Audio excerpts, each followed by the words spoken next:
दुनिया की सबसे तेज छुरी हमारी जुबान है और दुनिया के सबसे खतरनाक हथियार हमारे शब्द हैं, जो बिना किसी का खून बहाए लोगों को अंदर ही अंदर मार सकते हैं।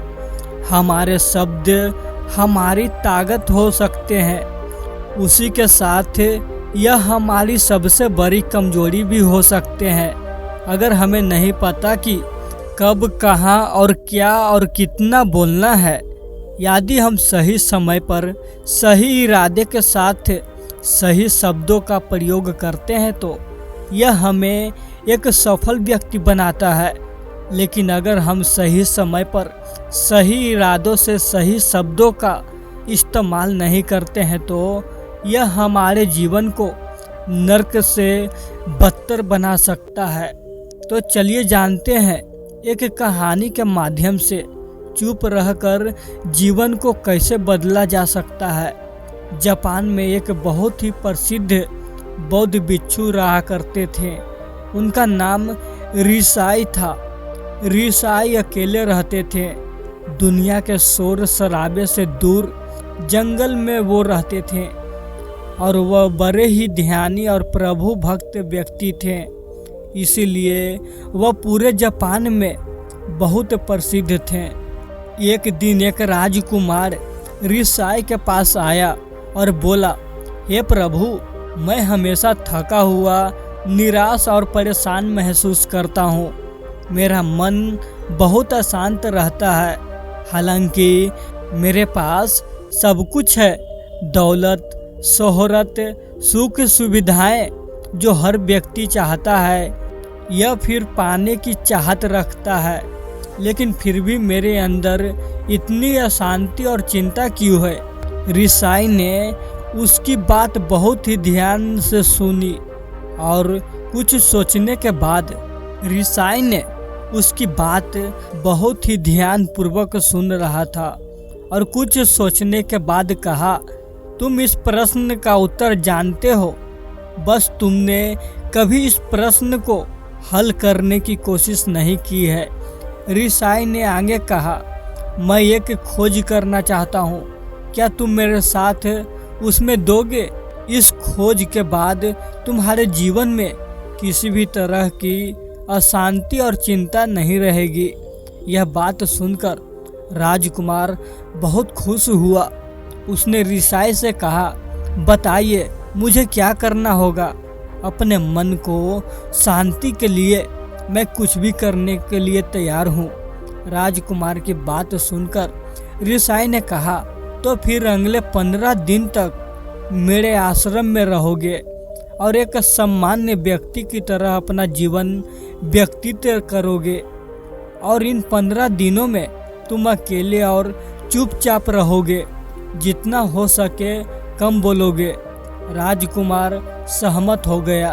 पहले दिन राजकुमार को लगा कि उसका मन सामान्य से अधिक अशांत और विचलित है। उसके मन में तरह तरह के विचार आ रहे थे और वह आम लोगों की तरह जीवन जीने में असहज महसूस कर रहा था और उसे अंदर से बोलने की चाहत हो रही थी, लेकिन वह चुपचाप रहा। उसके मुंह से एक शब्द भी नहीं निकला। अगले दिन वह वैसे ही पूरा दिन चुपचाप बैठा रहा।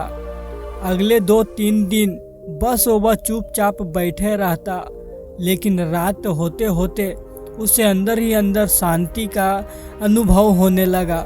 उसके लिए यह अनुभव अजीब था। वह खुद से पूछ रहा था कि वह अंदर ही अंदर इतना खुश क्यों है।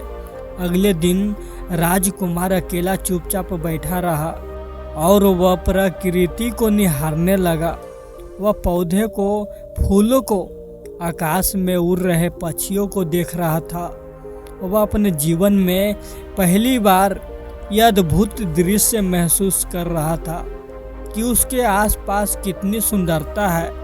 अब यह दिन भर प्रकृति की सुंदरता को निहारता रहता और ताजगी महसूस कर रहा था।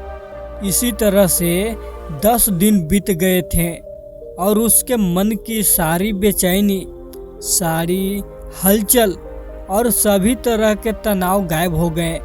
11वें दिन की सुबह राजकुमार फिर से एकांत में बैठ गया और कुछ ही मिनटों में उसकी आंखें अपने आप बंद हो गई और वह गहरे ध्यान में चला गया। वह पूरे दिन वहीं पर ध्यान लगा के बैठा रहा और गहरे ध्यान में डूबा रहा। न कोई शब्द, न कोई चिंता। राजकुमार भीतर से असीम शांति और आनंद से भर गया। राजकुमार अपने बाकी के 4 दिन इसी तरह व्यतीत करने के बाद ऋषाई के पास गया और उन्हें प्रणाम किया और बोला, हे बिच्छू महाराज, मुझे उत्तर मिल गया कि मेरे में इतनी उथल पुथल और चिंता क्यों था, और जान गया कि मेरा मन इतना अशांत और विचलित क्यों था। ऋषाई ने मुस्कुराते हुए कहा, बताओ क्या उत्तर मिला तुम्हें? राजकुमार ने कहा, मैं जरूरत से ज़्यादा बातें करता था। मैं किसी पर भी अपने शब्द और ऊर्जा व्यर्थ करता था। मैं दिन भर अपने लोगों से फालतू बातें करता रहता था और अकेले में उन्हीं लोगों के बारे में सोचता रहता था। ज़्यादातर समय निगेटिव बातों सोचता रहता और इस तरह से मैं अपना समय बर्बाद कर देता था। ज़्यादा बोलने और निगेटिव बातें सोचने में मेरा मन अशांत और बेचैन हो गया था। इसी वजह से मैं किसी काम को ठीक से नहीं कर पा रहा था, जिसकी वजह से मैं हर काम में असफल होने लगा और फिर इन्हीं लगातार मिलने वाली असफलताओं की वजह से ही मैं उदास और चिड़चिड़ा हो गया। इन्हीं सभी चीज़ों के वजह से मेरा जीवन बर्बाद हो रहा था। यहाँ पर हुए 15 दिन मेरे लिए पूरी तरह से अलग थे। मुझे कुछ अलग ही एहसास से यहाँ पर हो रहा था। अब मुझे ऐसा लग रहा है मैं अपना जीवन पूरी तरह से जी रहा हूँ, लेकिन इसके पहले मैं अपना जीवन गलत तरीक़ों से जी रहा था। जीवन में खुद को जानना और समझना बहुत ज़रूरी होता है, जो मैंने 15 दिनों में अनुभव किया। राजकुमार की सारी बातें सुनने के बाद ऋषाई ने कहा, सिर्फ तुम ही नहीं, दुनिया में ज़्यादातर लोग ज़रूरत से अधिक बोलते हैं। आज भी लोग ज़्यादातर समय केवल दूसरों को नीचा दिखाने के लिए ही बर्बाद करते हैं। ऋषाई ने राजकुमार को चुप रहने का महत्व समझाते हुए कहा, एक बार गौतम बुद्ध से उनके एक शिष्य ने पूछा कि आप ज़्यादातर चुप क्यों रहते हैं? तब बुद्ध उन्हें चुप रहने के फायदे को समझाते हैं। चुप रहने से व्यक्ति अंदर से अनंत शांति और गहराइयों में होता है।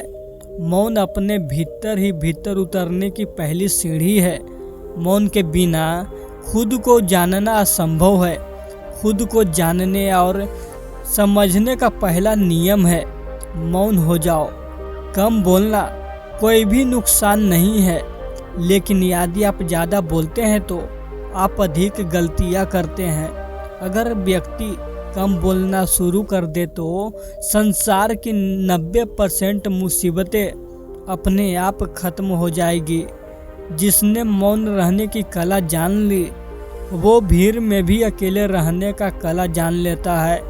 एकांत में तो आदमी आनंदित रहता है, दूसरों की उपस्थिति ही तो बेचैनी पैदा करती है। चुप रहने की शक्ति से अधिकतर ऊर्जा को बचा लोगे। इस कहानी से हमें यह सीखने को मिलता है दोस्तों कि चुप रहने में भी एक अद्भुत शक्ति होती है।